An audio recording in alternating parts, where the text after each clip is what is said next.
নমস্কার ফ্রেন্ডস, ত্রিপুরার মেয়ে স্বপ্না চ্যানেলে সকলকে স্বাগত। কেমন আছো বন্ধুরা? তোমরা যে যেখান থেকেই ভিডিওটা দেখছো, প্রথমে একটা লাইক দিয়ে ভিডিওটা শুরু করবে। তোমাদের কাছে এটাই আমার অনুরোধ। ভিডিওটা এবার দেখতে থাকো। এই ময়দা দিয়ে আমি কিভাবে পনির বল বানিয়ে পনিরের তরকারি করলাম বা ময়দার ধোকার তরকারি করলাম, সেটাই দেখতে থাকো। কি কি নিয়েছি এই পনির বানাতে দেখে নাও। এই পনির দেখো কি সুন্দর পনির বলগুলি তৈরি হয়েছে। এই পনির বানানোর জন্য আমি নিয়েছি 500 গ্রাম ময়দা, তার মধ্যে একটু রিফাইন অয়েল দিয়ে ভালো করে ময়াম দিয়ে নেব। 5 মিনিট ধরে ময়ামটা দেব, তাহলে খুব ভালো হবে। ময়াম আমার মোটামুটি হয়ে গেছে। এখন আমি সামান্য পরিমাণ জল দিয়ে এটাকে একটু শক্ত শক্ত করে মেখে নেব। সেটাও ভালোভাবে মেখে নিতে হবে। মেখে সারা রাত রেখে দেব, হোল নাইট স্টেতে। এবার আমার কমপ্লিট। এটাকে এবার ধুয়ে নিতে হবে ভালো করে জল দিয়ে ধুয়ে নিতে হবে। যতক্ষণ না ওই সাদা অংশটা জলের বেরোয় ততক্ষণ এটাকে ধুতে হবে। 500 গ্রাম ময়দা 250 গ্রামে এসে পৌঁছাবে। দেখো আমার ডোটা তৈরি হয়ে গেছে প্রায় একদম। এই যে 250 গ্রাম পনিরে এসে দাঁড়িয়েছে। এবার সেটাকে ছোট ছোট আকার করে ভেজে নিতে হবে। এরকমভাবে তেল গরম করে সুন্দর করে একটু একটু করে দিয়ে ভেজে নিতে হবে। কি সুন্দর ফুলে উঠেছে দেখো, একদম লুচির মতো। এই পনির বল মায়াপুরের এক বিখ্যাত রেসিপি, আর আমাদের বাড়িতে ত্রিপুরায় এটা হয়েই থাকে। আমাদের বাড়ির দাদারা যেহেতু ইসকনের ভক্ত, তাই আমাদের বাড়ি থেকে এটা শেখা। আমার বৌদি এসেছিল আমার কলকাতায় বাড়িতে, তাই ওই সময়ে রান্না করেছিল। আমার এই রেসিপিটা দেওয়া আছে, তোমরা চাইলে দেখতেই পারো। তাই আমি বলেছিলাম তখনই যে এই রেসিপিটা আমি আরেকবার রান্না করে তোমাদের দেখাবো। তাই সেই উপলক্ষেই আবার এই রেসিপিটা নিয়ে আসলাম তোমাদের জন্য। ভিডিওটা কেমন হবে জানিও। এই যে এরকমভাবে আবার খুলে ফেলতে হবে, এগুলিকে খুলে তারপর ঝোলের মধ্যে এটা দিতে হবে। আমার ভাজা মোটামুটি কমপ্লিট। এবার কি কি মশলা নিয়েছি দেখো, টমেটো, আদা, কাঁচা লঙ্কা, ধনেপাতা, আর তার মধ্যে আলুগুলিকে সিদ্ধ করে নেব। সিদ্ধ করে এবার আমি মশলাটা বাটবো। তার সঙ্গে আদা, ধনে গুঁড়ো, জিরে গুঁড়ো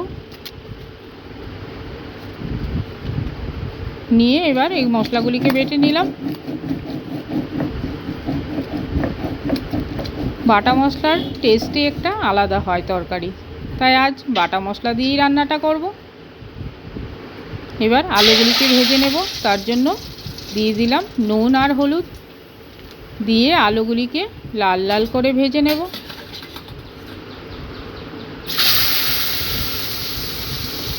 এই পনির বলে সেই রকম কোনো খরচা নেই, বাড়িতে ময়দা সবারই থাকে, কিন্তু একটু তেল প্রয়োজন।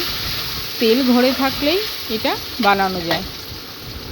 বাজার থেকে পনির কিনে না এনে বাড়িতে মাঝে মাঝে যেদিন যেদিন আমাদের নিরামিষ থাকে সেদিন এটা বানানোই যায়। তোমরাও বানাতে পারো। মেয়ে বলছিল পনিরের তরকারি করতে, তাই আমার মাথায় হঠাৎ করে আসলো যে এই পনিরটাই বানাই। সব সময় তো বাজারের কেনা পনির খেয়েই থাকি।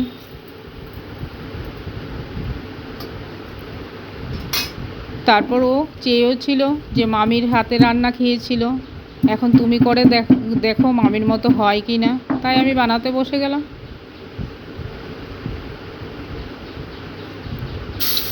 গরম মশলা ফোড়ন দিয়ে দিয়েছি। তেলটা আগেরই যে একটু তেল ছিল কড়াতে, সেটাতেই ফোড়নটা দেব। জিরে দিয়ে দিলাম, তেজপাতা, শুকনো লঙ্কা, আর মশলাটা যে বেটে রেখেছিলাম সেটা দিয়ে দিলাম। দিয়ে ভালো করে কষাতে হবে।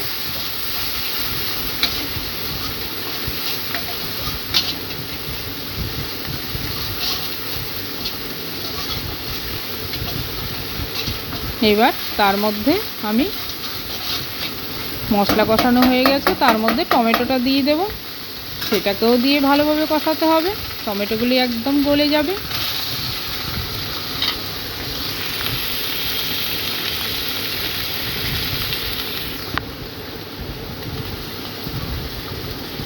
তার সঙ্গে একটু লঙ্কার গুঁড়ো দিয়ে দেব ঝালের জন্য, আর প্লেট ধুয়ে মশলা একটু জল দিয়ে দেবো এতে, ভালো করে যেন কষানো যায় সেটার জন্য, পোড়া যেন না লেগে যায়। এবার ভালোভাবে সেটাকে কষাতে হবে। তার মধ্যে কিছুটা নুন দিয়ে দিলাম,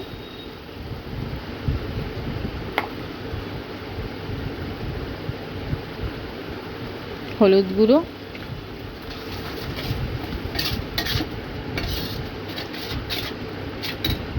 এবার তেলটা ছেড়ে আসবে সেরকম অবধি কষিয়ে আমি এবার আলুগুলি দিয়ে দিলাম।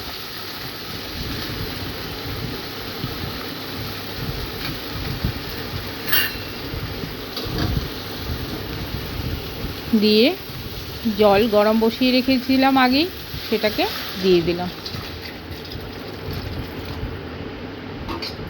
দিয়ে অল্প আঁচ দিয়ে আমি ফোটাতে থাকবো 10 মিনিটের মতো। 10 মিনিট ফুটিয়ে আমি পনির বলগুলি যে বানিয়ে রেখেছিলাম সেইগুলিকে দিয়ে দেব। কিন্তু বন্ধুরা, দুঃখের বিষয়, আমি যে পনির বলটা যে দিয়েছি তরকারিতে, সেই ফুটেজটা আমি রাখতে ভুলে গেছি। দুঃখিত, আমার খুবই খারাপ লাগছে সত্যি, আমি মেইন ফুটেজটাই তোমাদের দেখাতে পারলাম না, ক্ষমা করবে। ভিডিওটা ভালো লাগলে লাইক শেয়ার করবে। নমস্কার।